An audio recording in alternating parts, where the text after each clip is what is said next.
हो, मी पक्षामध्ये नाराज आहे. सुधाकर बडगुजर यांनी आपली नाराजी बोलून दाखवली आहे. माझ्यासोबत 10 ते 12 जण नाराज आहेत.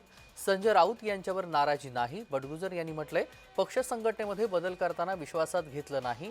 राज्याचे मुख्यमंत्री आहेत. शहराचे काही प्रश्न असतात ते मांडण्यासाठी भेटलो, असंही बडगुजर यांनी म्हटलेलं आहे.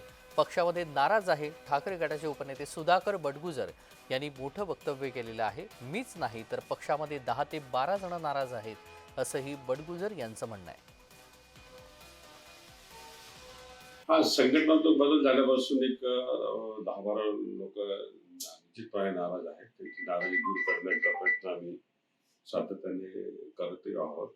परंतु विलास शिंदे सारखा महानगर प्रमुख ज्यावेळेस राजाभाऊ लोकसभेचे उमेदवार झाले त्यावेळेस विलास शिंदे असेल, मी असेल, प्रयत्नांची पराकाष्ठा करून विजयाच्या दिशेने वाटचाल झाली आणि संघटनात्मक बांधणी मजबूत होती म्हणून तो यशामध्ये